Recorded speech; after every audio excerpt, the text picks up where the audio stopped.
ایک پیغام عید کے لیے آپ کی خدمت میں عرض کرنا ہے۔ نبی پاک صلی اللہ تعالیٰ علیہ وآلہ وسلم کو جو چیز بڑی پسند ہے وہ ایثار ہے۔ اپنے منہ کا نوالا نکال کے کسی کو دے دینا، یہ حضور کو بڑا ہی پسند ہے۔ قربانی کرنا، ایثار کرنا، ضرورت ہوتے ہوئے کسی کی مدد کرنا۔ قرآن مجید آپ پڑھے نا تو صحابہ کی تعریف قرآن نے بیان کی، فرمایا وَيُؤْثِرُونَ عَلَىٰ أَنفُسِهِمْ وَلَوْ كَانَ بِهِمْ خَصَاصَةٌ، فرمایا وہ دوسروں پر اثار کر دیتے ہیں چاہے انہیں کتنی ہی ضرورت کیوں نہ ہو۔ عید قریب آ گئی، باوجود پابندیوں کے بازاروں میں رش بڑھ گیا۔ ہم تو سن رہے تھے کہ لوگوں کا کاروبار بند ہے، پر پتہ نہیں لوگ اتنی خریداری کرنے کیسے پہنچ گئے۔ لیکن کچھ لوگ ایسے بھی ہیں جن سے میں نے دبے لفظوں میں پوچھا کہ سوٹ سلوا لیا ہے، تو انہوں نے جب یہ کہا نا کہ دکانیں ہی نہیں صحیح طریقے سے کھلی، تو وہ ان کی جھکی جھکی آنکھیں بتاتی تھیں کہ دکان پہ جانے کے پیسے کوئی نہیں پاس۔ ایک شاعر تھا تو وہ کہتا ہے کہ میں کھلونوں کی دکان کے پاس سے گزرا، میں بھی ساتھ تھا، میرا بیٹا بھی اور میرا پوتا بھی۔ تو میرا پوتا ضد کرنے لگا کہ کھلونا لینا ہے، تو میرے بیٹے نے بڑا سمجھایا نہیں لینا نہیں لینا، پر بچے نے ضد نہیں چھوڑی۔ باپ نے مارا بھی ڈانٹا بھی، پر اس نے کہا نہیں میں نے کھلونا لینا ہے۔ تو جب میرا بیٹا نہیں مان رہا تھا تو میں نے پھر اس کو کہا، میں مثال دے رہا ہوں، پس منظر کچھ یوں بنا ہوگا۔ اس نے کہا کہ تم کھلونے کی دکانوں کے پاس سے کیوں گزرے؟ یہ بچے کی ضد ہے، یہ سمجھوتا نہیں کرتی۔ یہ بچوں کی ضد ہے، یہ سمجھوتا۔ اور وہ آج بھی دوپہر میں بچوں کو سلا دیتی ہے اس ڈر سے کہ گلی میں پھر کہیں کھلونے بیچنے والا نہ آ جائے۔ صرف میری گزارش اتنی ہے کہ 3 جوڑے بنوانے والا ایک بنوا لے، اور تھوڑا تھوڑا ایثار کا جذبہ، غریبوں کا عید پر خصوصی خیال۔ امیروں نے سارا مہینہ گوشت کھایا ہے اور بڑا دب کے کھایا ہے۔ جو نبی پاک کی امت سے پیار کرے نا، رسول پاک اس سے بڑا پیار کرتا ہے۔ اس طرح کرنا، عید پہ گوشت کا آرڈر دینا، لیکن ایک دن اپنے گھر پکا لینا اور کوشش کرنا کہ دائیں بائیں جہاں گوشت نہیں نہ جاتا، تھوڑا تھوڑا وہاں بھی صرف چھوٹے چھوٹے خرچے اپنے کم کر کے، تو وہ پھر بھی جیب میں نہیں رکھنے، وہ تھوڑا سا اظہار اس عید پہ بڑا ضروری ہو گیا ہے۔ ہاں کچھ ہیں ایسے ہی کھا، اب یقین کریں گاؤں میں پھر بھی کچھ لوگ ایسے ہیں جو خیال کر لیتے ہیں۔ شہروں میں چونکہ ہم ایک دوسرے کا حال بھی نہیں پوچھتے، آج بھی گاؤں میں کچھ کچے مکانوں والے اپنے ہمسائے کے گھر فاقہ نہیں ہونے دیتے۔ تھوڑی تھوڑی یہ اپیل ہے، میری خاص اپیل ہے، یاد رکھنا تھوڑا سا۔ میرا ایک دوست سے بڑا ہی پیار ہے، بڑا ہی، مجھے بڑی محبت ہے۔ میں ضروری تو نہیں ہر بندے کے منہ پہ کہا جائے۔ ان کی بیٹیاں کام کرتی ہیں، مجھے ایک صبح انہوں نے بتایا کہ بچیاں کام پہ جاتی ہے، تو میں فجر کے بعد سوتا ہوں۔ اس دن میں سو نہیں سکا، بڑا میں اذیت میں آ گیا۔ میں نے کہا کہ بیٹیاں تو میری بھی ہیں نا، تو اس لیے یہ تھوڑا سا مہربانی کریں، خدا را تھوڑا سا امت کا درد بھی محسوس کریں۔ بڑی بڑی سوسائٹیاں تو تھوڑی ہیں، زیادہ لوگ تو ابھی بھی کچے مکانوں میں ہیں، تو مہربانی کریں تھوڑا سا ان لوگوں کا اس عید پہ ضرور خیال کریں۔ آج 21 رمضان کو میرے ابا جی فوت ہوئے تھے، آج کے دن، آج ان کو 19 سال ہو گئے۔ اب 19 سال پہلے میں کہاں تھا آپ سوچ سکتے ہیں۔ تو میں نے بڑے ان کے جانے کے بعد راتیں بھی دیکھی ہیں، اور میں نے ان کے جانے کے بعد بڑے کٹھن معاملات بھی دیکھے ہیں۔ تو میں نے یہ ذائقہ چکھا ہے، مجھے پتہ ہے کہ یہ جو غریبی کا اور یتیمی کا رنگ ہوتا ہے، اس کی اصل شکل کیا ہے وہ میں نے اصل شکل دیکھی ہے۔ تو میں اس کے مد و جزر سے میں واقف ہوں، مجھے اس کا پتہ ہے۔ تو مہربانی فرمائیں، آپ سے میری یہ درد مندانہ اپیل ہے کہ تھوڑا تھوڑا دائیں بائیں ضرور توجہ کیجئے گا۔ رب کریم نبی پاک علیہ السلام نے فرمایا جو بندہ جو کام کرتا دنیا سے جائے گا وہی کام کرتا ہوا اٹھایا بھی جائے گا۔ ایک بندہ شراب کے نشے میں مر گیا تھا، شراب زیادہ پی لی، پھیپھڑے کام کرنا چھوڑ گئے، یا رسول اللہ صلی اللہ علیہ وسلم یہ شراب میں مر گیا ہے. فرمایا معاذ اللہ قیامت میں اٹھے گا تو اس کے منہ سے شراب کی بدبو آ رہی ہے. مسلم شریف کی حدیث ہے، بخاری میں موجود ہے. ایک صحابی تھے، وہ حضور کے ساتھ میدان عرفات میں پہنچنے میں لیٹ ہو گئے. اپنی اونٹنی دوڑاتے ہوئے تیزی سے میدان عرفات میں پہنچے اور زبان پہ جاری تھا لبیک اللہم لبیک لبیک لا شریک لک لبیک ان الحمد والنعمت لک والملک لا شریک لک لبیک. یہ لبیک کہتے کہتے جا رہے، اچانک اونٹنی سے گرے، گردن کے بل انتقال ہو گیا. نبی پاک علیہ السلام نے فرمایا کفن نہ تو احرام میں ہی لاؤ. حضور نے جنازہ پڑھایا، فرمایا اسے دفن کر دو، یہ قیامت کے دن جب قبر سے اٹھے گا تو لبیک لبیک کہتا ہوا ہی اٹھے گا. جو بندہ جو کام کرتا دنیا سے جائے گا، بس ذہن بنا لو، جو کرتا جائے گا. اس لیے ہمارے بزرگوں نے لکھا ہے کہ حضرت عمر نماز پڑھاتے ہوئے دنیا سے گئے تھے تو قبر سے نماز پڑھاتے نکلیں گے. حضرت بلال اذانیں پڑھتے گئے تو اذان پڑھتے ہوئے قبر سے نکلیں گے. حضرت عثمان غنی دنیا سے قرآن مجید کی تلاوت کر رہے تھے، جب شہید کیے گئے تو قبر سے نکلیں گے تو قرآن پڑھتے ہوئے نکلیں گے. اور فرمایا مدینے والے محبوب دنیا سے امت کو یاد کرتے ہوئے تشریف لے گئے تھے، جب مزار سے نکلیں گے تو امتی امتی کہتے ہوئے ہی نکلیں گے. ہر نظر کانپ اٹھے گی محشر کے دن، خوف سے ہر کلیجہ دہل جائے گا، پروڑ کر وہ کالی کملی آ جائیں گے، سارے محشر کا نقشہ بدل جائے گا. دیکھیں نا، ناراض نہ ہوئیے گا. تاجر تجارت کا ذکر گھنٹوں کرتا ہے تو تھکتا نہیں، سیاستدان سارا دن سیاست کی باتیں کرتے ہیں تو تھکتے نہیں. تو آپ قرآن پڑھتے ہوئے کیسے تھک جاتے ہیں؟ تسبیح نکالتے ہوئے کیسے تھک جاتے ہیں؟ درود شریف پڑھتے ہوئے. موت کے لیے تیاری کریں. آپ جو کام کرتے ہیں نا، انشاءاللہ وہی کام کرتے ہوئے دنیا سے. اعلیٰ حضرت فاضل بریلوی رحمت اللہ تعالیٰ علیہ فرمایا کرتے تھے انشاءاللہ ساری زندگی حضور کے ترانے پڑھے ہیں، قیامت میں بھی ترانے پڑھتے ہی اٹھیں گے. میں اپنی حیاتی تو قربان تھی ماں، محمد محمد پکیندے گزر گئی، محمد محمد پکیندے گزر گئی، احد کولو احمد ملیندے گزر گئی. تو تیاری کریں، اسباب اس کے لیے بنائیں. آپ بخاری مسلم دیکھیے، حضرت سیدنا ابو بکر صدیق رضی اللہ تعالیٰ عنہ فرمانے لگے کہ جب ہم غار ثور میں تھے تو کافر جو تھے نا وہ بالکل غار کے قریب آ گئے. جن لوگوں نے غار ثور دیکھی ہوئی ہے وہ جانتے ہیں کہ اس جانب وہ سوراخ ہے غار ثور کا جہاں تک کافر آن پہنچے تھے. تو فرماتے ہیں کہ کافر بالکل قریب آ گئے. اب پوزیشن یہ بن گئی کہ ان کے پیر ہمیں نظر آنے لگے، بالکل سامنے کھڑے ہیں، وہ تلاش کرتے کرتے آ گئے. حضرت ابو بکر صدیق رضی اللہ تعالیٰ عنہ فرماتے ہیں میں نے بڑی پریشانی کے عالم میں عرض کی یا رسول اللہ صلی اللہ علیہ وسلم، اگر انہوں نے اپنے پیروں کی طرف دیکھا تو ہمیں پکڑ لیں گے، اگر انہوں نے اپنے پیر دیکھے تو وہ ہمیں چھوڑیں گے نہیں، پکڑ لیں گے. تو نبی پاک صلی اللہ تعالیٰ علیہ وسلم کا میں نے چہرہ دیکھا تو حضور کے چہرے پر پورا اطمینان تھا. میں نے بڑی پریشانی کے عالم میں عرض کی حضور وہ گرفتار کرنے والے پہنچ گئے، بالکل یعنی بالکل ہی پہنچ گئے حضور، یہ پیر آ گئے ان کے. یا رسول اللہ صلی اللہ علیہ وسلم اگر انہوں نے نیچے دیکھا تو ہمیں گرفتار کر لیں گے. قربان جاؤں مدینے والے محبوب کے توکل پر. نبی کریم نے ایک جملہ کہا، حضور بڑے اطمینان سے فرمانے لگے ابو بکر ان دو بندوں کے بارے میں تیرا کیا خیال ہے جن کے ساتھ تیسرا ان کا رب ہوا کرتا ہے؟ جن کے ساتھ تیسرا ان کا رب ہو تو ان کے بارے میں تیرا کیا خیال ہے؟ ان اللہ معانا، فرمایا بے شک اللہ ہمارے ساتھ ہے.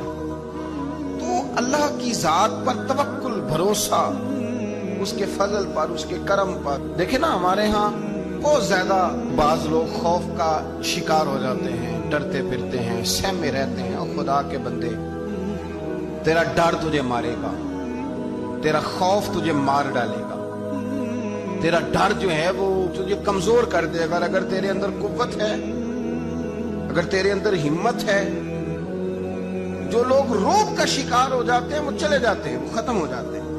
اور جن کی قوتیں باقی رہتی ہیں، جن کی ہمتیں باقی رہتی ہیں، جن کی طاقتیں باقی رہتی ہیں، وہ جسمانی طور پر تو جوان ہوتے ہیں، اللہ انہیں روحانی طور پر بھی جوانی عطا فرماتا ہے. یہ جو دن چل رہے ہیں وہ ہمارے ہاں ہمارے حکمران کہتے ہیں مزید سخت فیصلے کرنے پڑیں گے.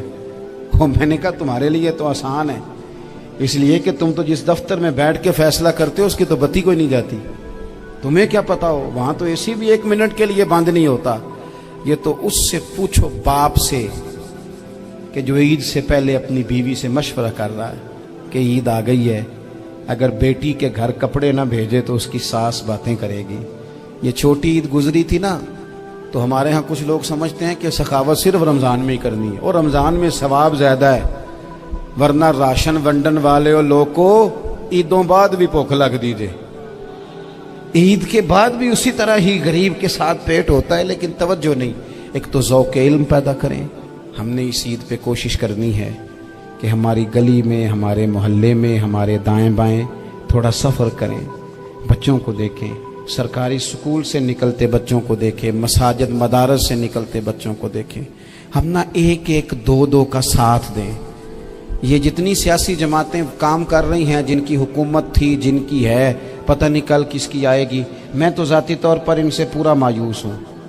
مجھے تو نہیں لگتا کہ جتنے لوگ آج تک حکومت کر چکے ہیں، بار بار آتے ہیں یا پچھلی حکومت گئی ہے، ان کے پاس کوئی پلان ہی نہیں ہے۔ یہ تو بیچارے ایک دوسرے کی ٹانگیں کھینچنے کے علاوہ نہ کچھ کر سکے ہیں، نہ امید ہے کچھ کریں گے۔ لیکن غریب کی تکلیف بڑھ گئی ہے۔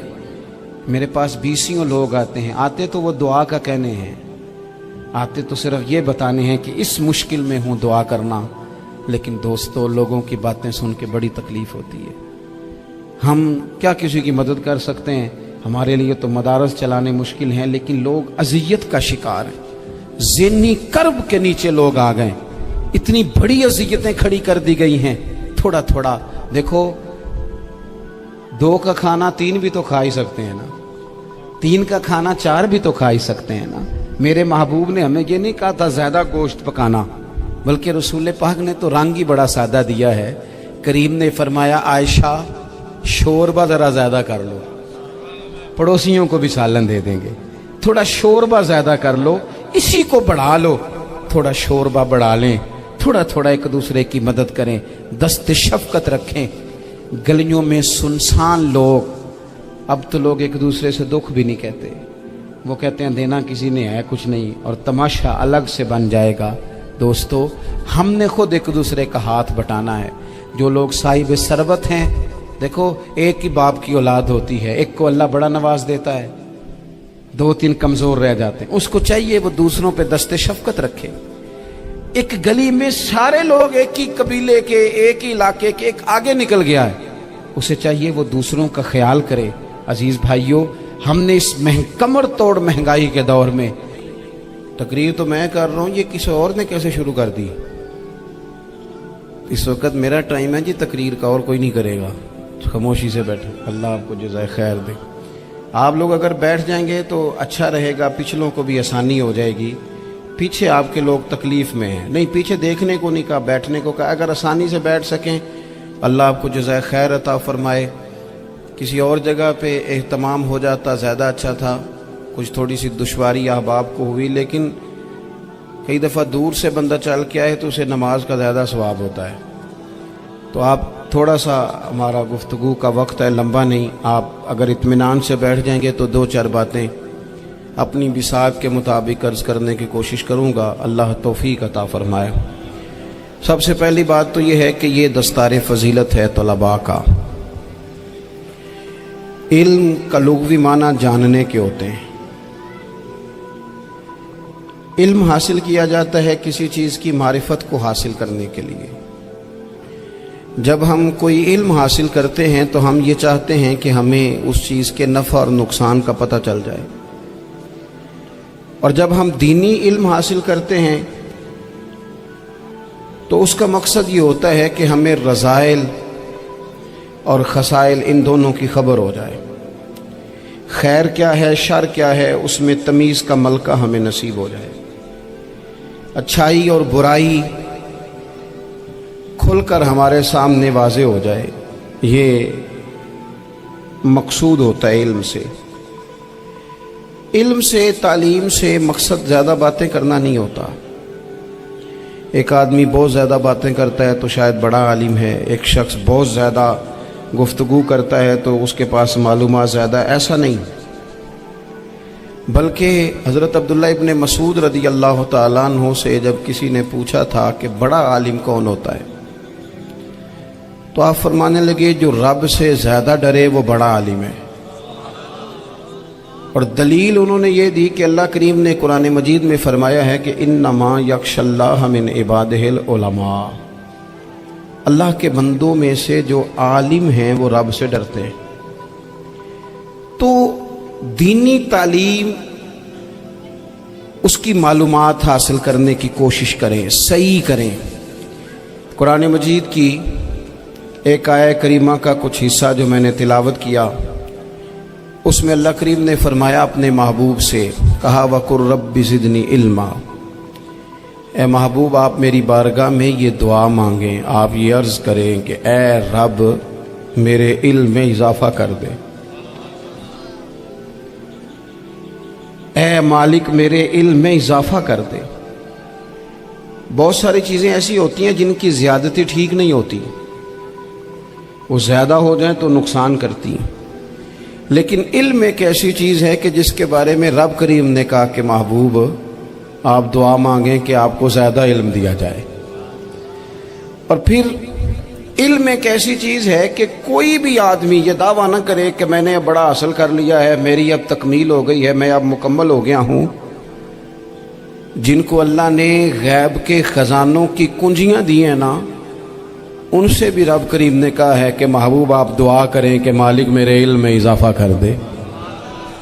تو جب وہاں تک یہ بات ہے تو پھر عام آدمی کو بھی چاہیے کہ وہ اپنی معلومات میں اضافے کا شوق پیدا کرے۔ اور تیسری بات یہ کہ جو حضور کے علم شریف پر بات کرتے ہیں وہ بھی اس آیت سے سیکھیں کہ حضور کا علم تو ہر روز رب اس میں اضافہ فرما رہا ہے، تو ہر روز اضافہ ہو رہا ہے۔ وَلَلْآخِرَةُ خَيْرٌ لَكَ مِنَ الْأُولَىٰ، ہر روز ترقی ہو رہی ہے حضور کے علم شریف کی بھی۔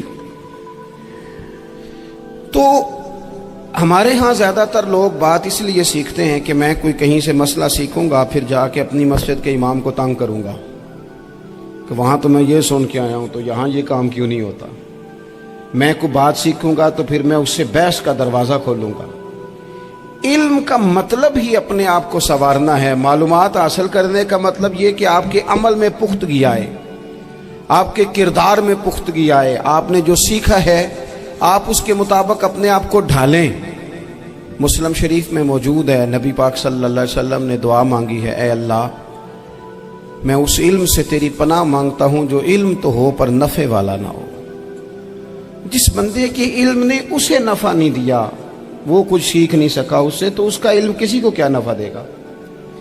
جب خود سے اس نے، اور صوفیہ کرام تو فرماتے ہیں کہ جو لوگ بڑی معلومات حاصل کر لیں، بڑی باتیں سیکھ لیں، پنچایت میں کسی کو بولنے نہ دیں، گھر میں کسی کو بولنے نہ دیں، بہت سارے لوگ تو علماء کو بھی مشورہ دیتے ہیں، بڑی باتیں کرے لیکن عمل کے لحاظ سے بندہ زیرو ہو تو اہل دل فرماتے ہیں اس کی صحبت سے بچو۔ اسے بڑا پتہ ہے، بڑی باتیں آتی ہیں، بڑی باتیں کرتا ہے، لیکن گفتگو کی حد تک تو بہت بڑا ہے، عمل کے معاملے میں صفر ہے۔ بہت سارے لوگ مسجد کے حجرے میں میٹنگ ہو رہی ہوتی ہے اور وہ لمبی لمبی دلیلیں اور مشورے دے رہے ہوتے ہیں، نماز کا ٹائم آ جائے تو اٹھ کے چلے جاتے ہیں، کہتے ہیں میں اپنے محلے دی مسیتیں پڑھنی ہیں۔ کئیوں کو کام یاد آ جاتا ہے۔ فرمایا کہ شخص کے پاس معلومات بڑی ہوں لیکن عمل کے معاملے میں بندہ زیرو ہو تو اسے بچنا کیوں؟ اس لیے کہ اگر پڑھا لکھا آدمی بے عمل ہونا تو وہ اپنی بے عملی پر بھی دلیلیں پیش کرتا ہے۔ وہ کہتا ہے میں یہ کام نہیں کرتا تو یہ میرے پاس دلیل ہے، وہ تو بے عملی کو بھی مزین کر دے گا معاذ اللہ۔ تو دینی تعلیم ایک تو حاصل اس لیے کریں کہ ہم نے اپنے آپ کو سنوارنا ہے، اور دوسرا علم کا شوق طبیعت میں ہو۔ دیکھیں نا، اللہ کے حبیب صلی اللہ علیہ وسلم نے فرمایا ہے کہ جو علم کے رستے پہ چل پڑا وہ جنت کے رستے پہ چل پڑا ہے۔ جمعوں میں، محفلوں میں کانوں کے ذائقے کے لیے نہ آئیں، اس لیے آئیں کہ میرے علم میں، میرے عمل میں یہ کوئی اضافے کی بات بنے گی، میں کوئی نصیحت حاصل کروں گا تو میرے دل کا زنگ اترے گا۔ ہمارے ہاں یہاں لوگ مزے کے لیے آتے ہیں اور آج کل لوگ فوٹو کے لیے آتے ہیں۔ ان دو کاموں سے نکل کر خالص اصلاح کی نیت سے علم کا شوق، ہمارے ہاں تیزی سے ایک حرکت کی گئی، علماء کا وقار خراب کیا گیا اور لوگوں کو دینی علوم سے دور کیا گیا، اور اس میں بعض بیچارے واعظین اور خطباء نے بھی کردار ادا کیا جب جعلی پیر کی تعریفیں کھول کے کی، اور اسے پتہ نہیں کہاں تک یہ اسٹیج ہوتے ہیں نا، ان میں کوئی بندہ اچھا لگے بھی تو اس کے لیے دعا کرنی چاہیے، تعریفیں نہیں کرنی چاہیے۔ تعریفیں اس کا کوئی فائدہ نہیں ہے، اس بندے کو تو دعا کا فائدہ ہے، اگر آپ کو اچھا لگ رہا ہے تو اسے دعا دیں، اس سے زیادہ کچھ نہیں کریں۔ اور ہمارے ہاں جناب وہ نقیب محفل بیچارے کی شامت آ جاتی ہے اگر تعریفیں تھوڑی کرے تو کہتے ہیں انہوں تو نام ہی نہیں لینا ہوں، اور بھائی اس کے نام لینے سے آپ کا قد اونچا ہوتا ہے۔ تو علم اور عالم ان دونوں چیزوں سے قوم کو دور کیا گیا۔ دینی تعلیمات کا فقدان ہے، جو میٹرک تک لوگ 60-70 کتابیں پڑھ جاتے ہیں انہیں بھی قرآن پاک ٹھیک سے نہیں پڑھنا آتا، دور کیا گیا۔ آپ مجھے بتائیے، چلیں ایک مسجد ہی آپ دیکھ لیں، اس مسجد کے اندر اگر ایک طرف ایک عالم دین مشکات شریف کھول کے بیٹھے ہوں، حدیث پاک کا درس ہو رہا ہے، یا بحر شریعت کھول کے بیٹھے ہیں، فقہی مسائل بیان کیے، اور اسی مسجد میں ایک بابا جی جبہ پہن کے تگڑا سا بڑی سی پگڑی باندھ کے اور 500 دانے والی تسبیح لے کے بیٹھے ہیں، اب ایک بندہ اندر آتا ہے تو وہ کدھر جائے گا، عالم کی طرف کہ بابا جی کی طرف؟ وہ کیوں جا رہا ہے بھلا بابا جی کی طرف؟ وہ اس لیے کہ ہم نے اسے یہ بتایا ہی نہیں کہ جس طرح سبحان اللہ سبحان اللہ سبحان اللہ پڑھنا عبادت ہے نا، اسی طرح دارابا پڑھنا بھی عبادت ہے۔ اسے ہم نے بتایا نہیں کہ جب تک علم کے رستے میں رہنا بھی عبادت ہے، جب تک اسے یہ سمجھ نہیں نہ آئے گی کہ جس طرح وظائف کی کتاب پڑھنا عبادت ہے، اسی طرح مشکات شریف پڑھنا بھی عبادت ہے۔